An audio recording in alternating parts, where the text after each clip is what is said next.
पीपरा के पतवाया लर मारे अवरु झलर मारे ना। पीपरा के पतवाया लर मारे अवरु झलर मारे ना। केकरा से रोआ मोचरन धरी केह से करे जफरीना।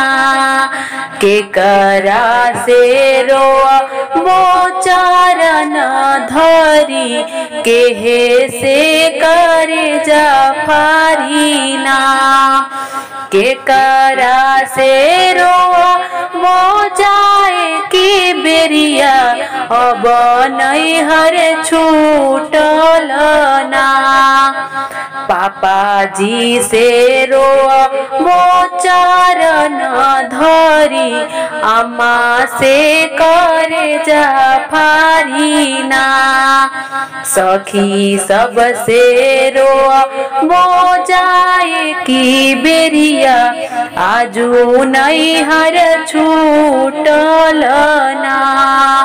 सखी सब से रोआ मोजाए की बेरिया आजू नैहर छूटल ना।